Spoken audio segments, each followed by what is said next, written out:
জ্যৈষ্ঠ মাসের প্রতি মঙ্গলবার বাংলার ঘরে ঘরে পালিত হয় জয় মঙ্গলচণ্ডীর ব্রত। অভীষ্ট মনস্কামনা পূরণ করতে হিন্দু মহিলারা এই ব্রত পালন করে থাকেন। এই ব্রত করলে অমঙ্গল সেই সংসারে প্রবেশ করতে পারে না। গ্রীষ্মের নানা ফলমূল যথা আম, কাঁঠাল, লিচু, জাম, কলা সাথে 17টি দূর্বা, ধান, জব ইত্যাদি দ্বারা ঘটস্থাপন করে এই ব্রত পালন করার নিয়ম। ব্রত শেষে ব্রতকথা পাঠ বা শ্রবণ করে ব্রত সমাপন করে ফলাহার করে থাকতে হয়। আজ জ্যৈষ্ঠ মাসের প্রথম মঙ্গলবার। আজ থেকে শুরু হয় মঙ্গলচণ্ডীর ব্রত। আজ এই পবিত্র দিনে মা মঙ্গলচণ্ডীর ব্রত পালন করুন। ব্রত পালনে অক্ষম হলে ব্রতকথা পাঠ বা শ্রবণ করে সংসারের মঙ্গল সাধন করুন। আজ এই দিন শুরু হোক মা মঙ্গলচণ্ডীর ব্রতকথা শুনে শুধুমাত্র সনাতনী ভাবনায়।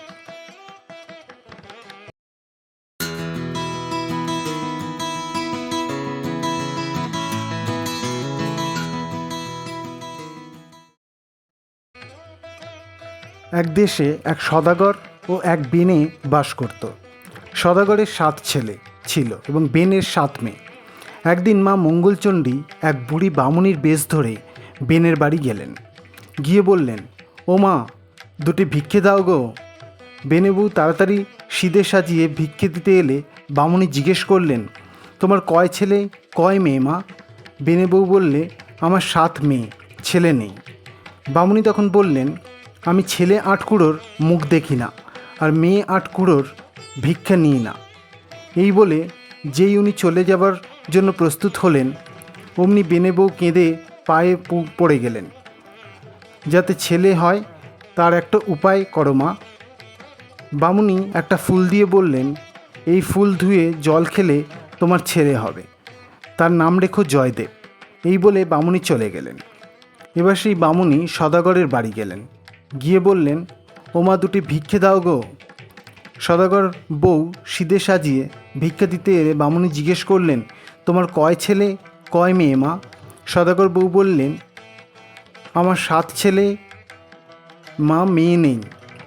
বামুনি তখন বললেন, আমি মেয়ে 8 কুড়োর মুখ দেখি না, আর ছেলে 8 কুড়োর ভিক্ষা নিই না। এই বলে যেই উনি চলে যাওয়ার জন্য প্রস্তুত হলেন, অমনি সদাগর বউ পায়ে কেঁদে লুটিয়ে পড়লেন।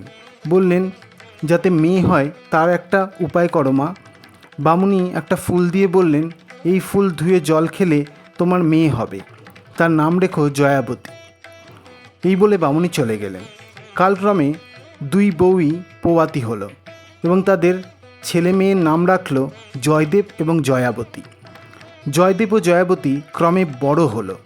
মা মঙ্গলচণ্ডী একদিন সদাগরকে স্বপ্নে বললেন, তুই ওই বেনেদের ছেলের সাথে তোর মেয়ের বিয়ে দে, নইলে তোর মেয়ে মরে যাবে। সদাগর তো ভয়ে ভয়ে অনেক ধনদৌলত সহ মেয়ের বিয়ে দিল। শ্বশুরবাড়ি যেতে যেতে জয়াবতীর মনে পড়ল আজ মঙ্গলবার। অমনি তাড়াতাড়ি মঙ্গলবারের কথা মনে করে নমস্কার করল। জয়দেব আশ্চর্য হয়ে গেল দেখে, জিজ্ঞেস করল, এটা কেন করলে? জয়াবতী বললেন, আজ মঙ্গলচণ্ডীর পুজো কি না? ও পুজো করলে কি হয়? জয়দেব জিজ্ঞেস করল। জয়াবতী বললে, যে এই ব্রত করে তার কখনো দুঃখ থাকে না, জলে ডোবে না, আগুনে পড়ে না, খাড়ায় কাটে না, হারালে পায়, মরে গেলে বেঁচে ওঠে। জয়দেব শুনে বললে, দেখো, এখানে চোরের ভয় বড়, তুমি গয়নাগাটি সব খুলে ফেলো। সমস্ত গয়নাগাটি খুলে নিয়ে একটা পুটুলি করে কাছের একটা নদীতে ফেলে দিল। দিতেই একটা বড় বোয়াল মাছ সেই পুটুলি গিলে ফেলল। বরকনে আসতেই পাড়ার সবাই বরণ করে তুলতে গিয়ে বলল, মাগো, মেয়েকে গয়নাগাটি কিছুই দেয়নি। তারপর বৌভাতের সময় ওই বোয়াল মাছ ধরা পড়লেও কেউ কিন্তু করতে পারল না। শেষকালে জয়দেব বললে, জয়াবতী মাছ কাটবে। সকলে হেসে উঠল। জয়াবতী মা মঙ্গলচণ্ডীকে স্মরণ করে মাছ কুটতে গেল। যেই না বটি গায়ে মাছ ঠেকল, অমনি মাছ কেটে খান খান হয়ে গেল, আর সেই গয়নার পুটুলি তার কোলে এসে পড়ল। সবাই অবাক হয়ে গেল দেখে। জয়দেবের ছেলে হলো। একদিন ছেলেকে শুইয়ে জয়াবতী কাজে গেছে। জয়দেব এসে ছেলেকে নিয়ে গিয়ে পুকুরের সিঁড়ির তলায় ঘাড় গুঁজে পুঁতে দিয়ে এলো। মা মঙ্গলচণ্ডী ছেলেকে বাঁচিয়ে জয়াবতীর কোলে ফিরিয়ে দিলেন।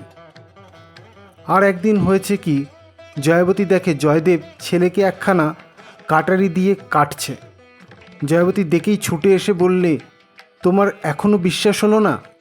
জয়দেব বলল, হ্যাঁ, এইবার আমার বিশ্বাস হয়েছে। তারপর জয়াবতীর আরও অনেক ছেলে মেয়ে হলো।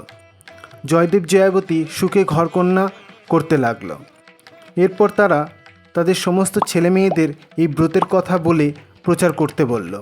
এভাবেই জয় মঙ্গলবারের ব্রতকথা সবার মধ্যে প্রচারিত হলো।